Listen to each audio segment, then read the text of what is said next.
Olá, aluna! Sou Viviane Soares, professora de História, e estou aqui hoje para a gente ter mais uma aula referente ao Enem.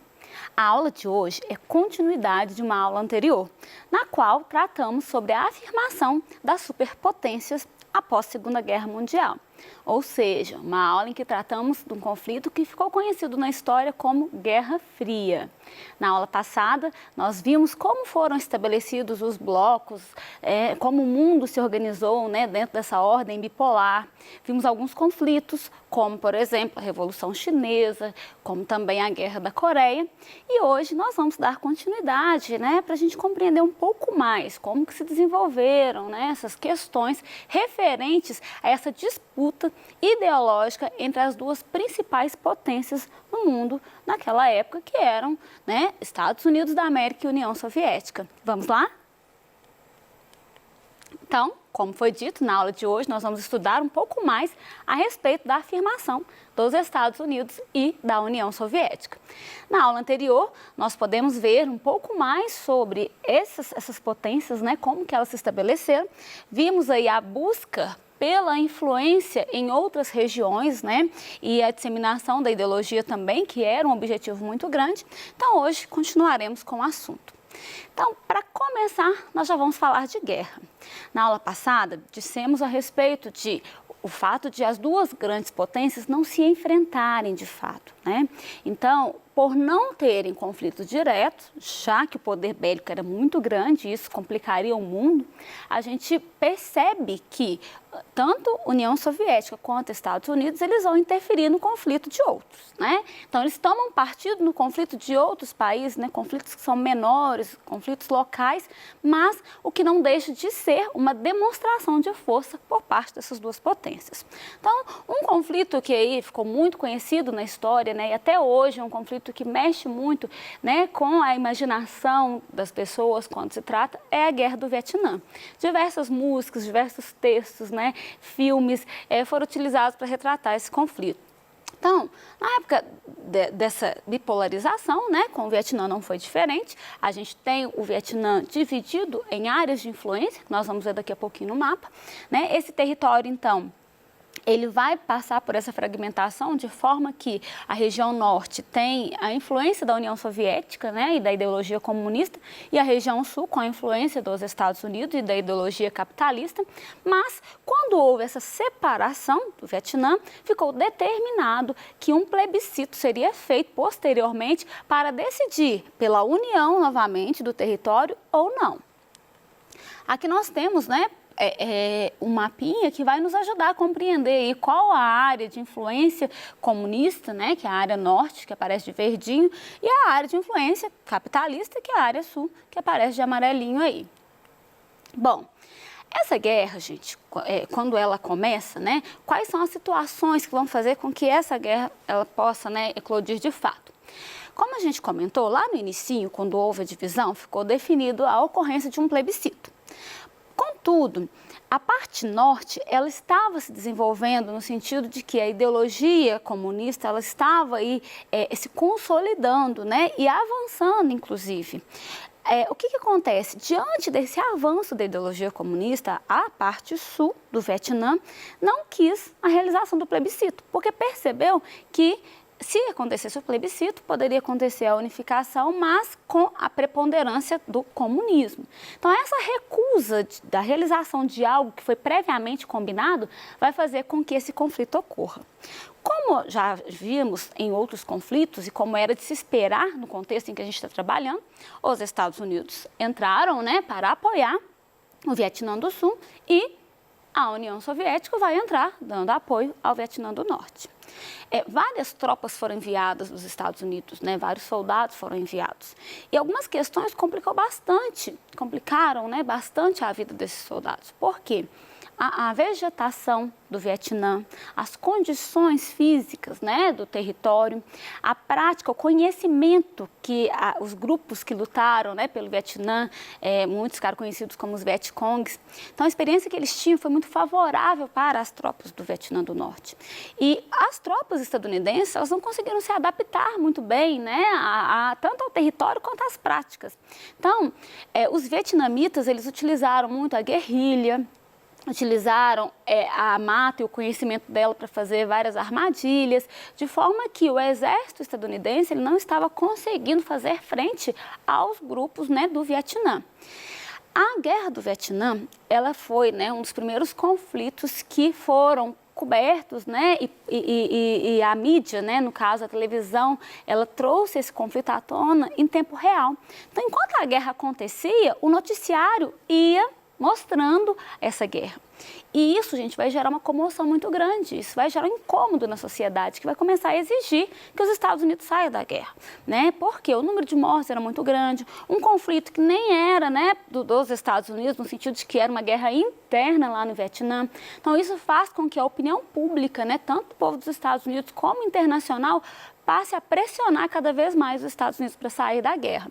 Então, como a gente comentou, o grande número de mortes divulgadas aí pelas redes de televisão, essa questão da cobertura em tempo real, ela vai ajudar para que a pressão seja maior e fazer com que os Estados Unidos desista, né, saia da guerra do Vietnã. Até hoje, não há um reconhecimento por parte dos Estados Unidos que eles teriam, né, sido derrotados nessa guerra. Mas eles precisaram se retirar por não conseguir dar continuidade devido a essas pressões. É muito interessante a gente pensar, né, como que cada lado, né, vem de uma história, vamos dizer assim. Como há uma preocupação muito grande dos Estados Unidos em não reconhecer essa derrota, né, até mesmo para a imagem do país. Um ponto importante para a gente mencionar é que durante esse conflito, o número de vietnamitas que foram atingidos por bombas, né, que sofreram aí, além das mortes, a gente tem as mutilações, tem um grande número de órfãos. Quando os Estados Unidos se retiraram da região, eles atearam fogo na vegetação do Vietnã, então, assim, os danos foram muito grandes, né? Mas a saída dos Estados Unidos é muito importante para que esse conflito ele se redirecione, né, e diminua aí as tensões que estavam acontecendo. Então, como eu comentei, foi muito comum as pessoas, né, manifestarem a respeito, né, da paralisação da saída dos Estados Unidos da guerra, já que a comoção era muito grande, como a gente comentou. Então, um dos exemplos que ficaram muito conhecidos na época, né, de ativistas que buscaram aí, lutar pelo fim do conflito, né, ou defender a paz mundial, é o caso do cantor John Lennon e a sua esposa Yoko Ono. O que acontece? Quando eles casaram, eles resolveram, né, abrir a lua de mel deles para a população, né? Na verdade, para a população, melhor dizendo, para os repórteres. Então, eles combinaram de ficar num hotel e todos os dias, né, de manhã até à tarde, os jornalistas poderiam entrar nesse quarto de hotel, né, e encontrá-los ali. Havia uma expectativa muito grande por parte dos jornalistas do que eles poderiam ver, né, acreditando, inclusive, que veriam coisas da intimidade do casal. Quando, na verdade, quando as portas se abriam, os dois ficavam na cama, sentados, conversando sobre a paz, né? Então, deixaram cartazes também, falando, né, sobre como a guerra poderia acabar, né, dependia das pessoas quererem. E isso era uma maneira que eles encontraram, né, de mobilizar a população para que a paz fosse restabelecida. Muitos jornalistas criticaram, falaram que John Lennon estava querendo era enriquecer, e eles falam que na época ele deu uma declaração, que ele poderia ganhar muito mais dinheiro fazendo uma música em 1 hora do que ficando uma semana num quarto de hotel conversando sobre a paz, né? Então ele dizia que o objetivo dele era muito maior do que ganhar dinheiro, era fazer com que a paz se restabelecesse. Então é importante a gente mencionar essas mobilizações, né, da população, né, internacional, porque o mundo vai começar a mobilizar-se para que a guerra acabasse, para a gente entender essa necessidade dos Estados Unidos se retirarem da guerra do Vietnã. Vamos falar de outro movimento que vai acontecer no contexto aí da Guerra Fria, né, que é a Revolução Cubana. A Revolução Cubana e também a crise dos mísseis que vai estar relacionada. Bom, durante muito tempo, Cuba esteve aí, né, sob o controle da Espanha, era uma colônia da Espanha, e os Estados Unidos tiveram um papel muito importante no processo de separação, né, no processo de independência de Cuba.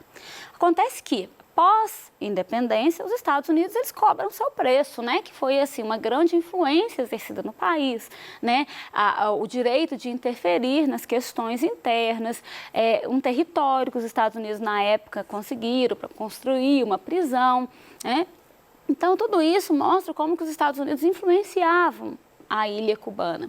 E isso gera aí uma reação, né, muito grande, principalmente porque ao influenciar, ao apoiar, né, os Estados Unidos também apoiavam uma ditadura que estava vigente em Cuba, né, que era aí governada pelo Fulgêncio Batista. Então, uma reação vai se organizar, né, e uma das lideranças importantes nessa reação é Fidel Castro, para tentar acabar com aquele regime ditatorial que estava vigente. Então, essa reação, ela ficou conhecida como a Revolução Cubana, e no ano de 1959, o Fidel Castro ele vai tomar o poder. Então, quando isso acontece, gente, não havia uma definição clara por parte de Fidel Castro de tornar Cuba comunista, né? Isso vai acontecer posteriormente. Então, muitas pessoas falam que foi uma revolução comunista, né? Não, foi a Revolução Cubana por motivos, né? Derrubado, ditador, mas após a Revolução e após Fidel já estar no poder, é que a gente tem essa aproximação de Cuba com a União Soviética. E está claro para a gente compreender como que essa aproximação se dá. Por quê? Desde que Fidel Castro tomou o poder, imediatamente os Estados Unidos começaram a boicotar Cuba, né? Então, impedir relações comerciais, tentar dificultar a vida dos cubanos.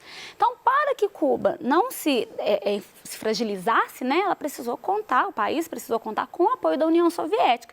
E aí onde a gente vai compreender nessa relação, essa aproximação. Então, vejamos, não havia definições, primeiramente, né, de ser comunista por parte aí, de Fidel Castro, por parte de Cuba, né? Não havia inicialmente essa relação. Mas a gente vai ter o boicote por parte dos Estados Unidos. A parte desses boicotes, nós vamos ter a União Soviética apoiando os cubanos e aí nós vamos ter essa aproximação de Fidel Castro, né, com os soviéticos. De forma que, para reagir ao boicote estadunidense, a União Soviética ela ajudou muito financeiramente Cuba, inclusive comprando a preços altíssimos produtos cubanos, né, e vendendo produtos para Cuba a preços baixíssimos. Era uma forma de restabelecer ali, né, aquela economia sem ter a dependência dos Estados Unidos. Era importante que Cuba se sobressaísse de uma maneira menos dependente, né, já que os Estados Unidos estavam boicotando todas essas relações comerciais. Bom, dentro dessa aproximação, um fato, ele vai trazer atenção total para o mundo, que foi a conhecida crise dos mísseis. Por parte do governo da União Soviética, né, foi solicitado que Fidel Castro autorizasse, né, a construção de mísseis em Cuba voltado para os Estados Unidos, como é possível ver nesse mapa que está na tela, né? Então, a ideia é deixar os mísseis estrategicamente posicionados, né, voltados para os Estados Unidos, caso fosse necessário, né, utilizá-los, vamos dizer assim. Isso gerou uma crise sem precedentes aí dentro daquele momento, porque, de fato, naquela situação ficou muito claro que a eclosão da guerra, ela dependia de muito pouco. A construção dos mísseis em Cuba, ela é um fato que se espelha a uma construção que já tinha sido feita pelos Estados Unidos na Turquia de mísseis voltados para a União Soviética. Diante dessa possibilidade de a guerra, né, ela acontecer de fato, e uma preocupação muito grande tomou conta do mundo todo, as pessoas ficaram meio que naquela tensão, naquela expectativa, né, bem negativa de que o mundo poderia acabar.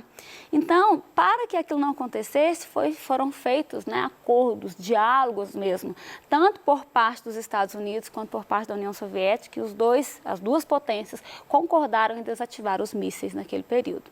Então, essa crise, ela é muito importante dentro desse histórico da Guerra Fria, né?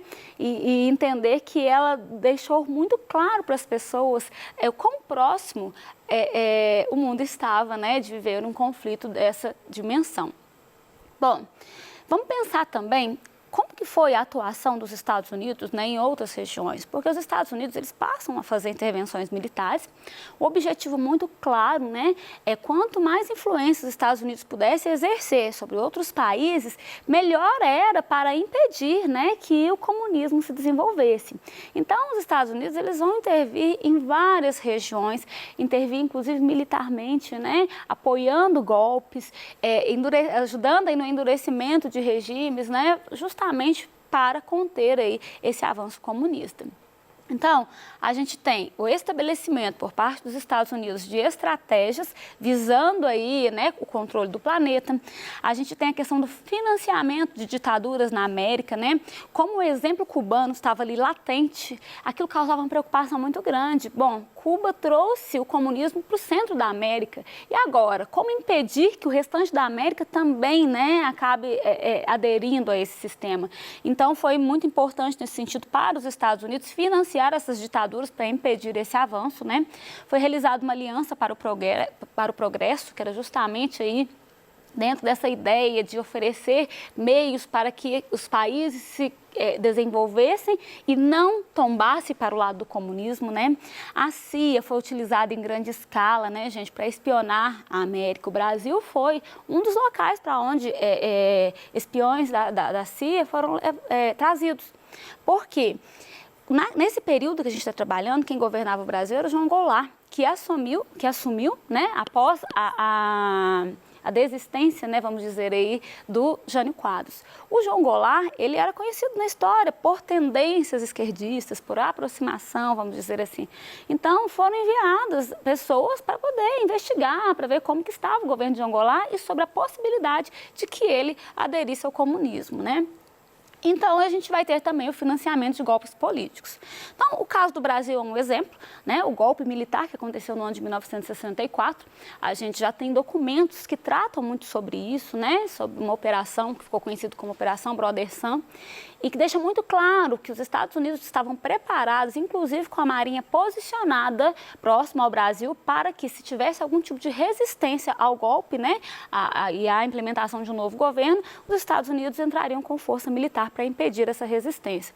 No caso do Chile, aconteceu também. Salvador Allende, que era aí, um esquerdista, né, um socialista, ele assumiu por meio de voto, né, ele foi eleito, assumiu o poder no Chile, e sofreu também com a intervenção dos Estados Unidos, que atacaram mesmo, né, o palácio onde ele estava, e o Salvador Allende chegou a suicidar nesse período. Então, a gente vai ter aí vários momentos em que os Estados Unidos vão interferir nesses governos na América, tentando aí, né, reforçar regimes autoritários, né, militares e impedir o crescimento do comunismo. Outro fator importante para a gente tratar é a guerra do Afeganistão, que chama muita atenção desse conflito, porque há uma revolução comunista no Afeganistão, mas a gente vai ter grupos radicais que vão tentar impedir que o comunismo, né, crescesse na região, até mesmo por defender que o comunismo não ia de encontro com a religiosidade, né, deles. E a União Soviética ela vai tomar frente nesse conflito, mas ao mesmo tempo o governo estadunidense, um fato que chama muita atenção, que dentro desses grupos radicais que lutavam contra o comunismo estava Osama Bin Laden. E é interessante a gente pensar que os Estados Unidos apoiaram um grupo que Osama Bin Laden fazia parte. E cerca de 2 décadas depois acontece o atentado das Torres Gêmeas que, né, a gente conheceu na história, que foi de autoria de Osama Bin Laden.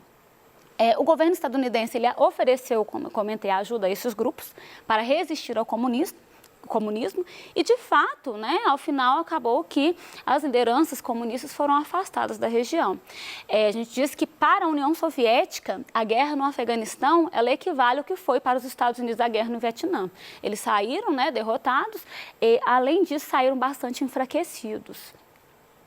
Bom, a gente vai ter aí um momento mais ao final desses conflitos, né, que ficou conhecido como a distensão, que é o período em que a gente vai ver a União Soviética meio que afrouxando o regime, né? Então, a gente tem primeiro com o Nikita Khrushchev, que era o governante, que vai tomar as principais medidas, buscando reformular a economia, né, voltar e propondo uma coexistência pacífica da União Soviética com os Estados Unidos.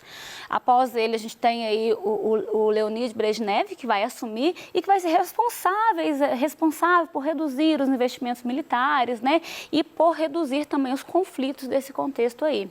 Nas décadas de 70 e 80, a gente tem aí situações que não são favoráveis para a União Soviética, uma vez que várias revoltas vão acontecer contra o comunismo, né, e aí eles vão ter mais dificuldade de manter o bloco unido.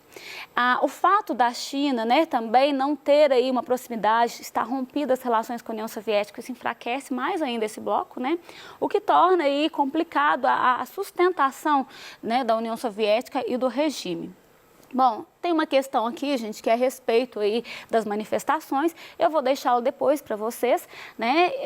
O meu tempo está encerrando, mas eu espero que essa aula tenha contribuído para que você, né, possa entender um pouco mais a respeito desse período aí de afirmação das potências, período conhecido como Guerra Fria. Então, até mais!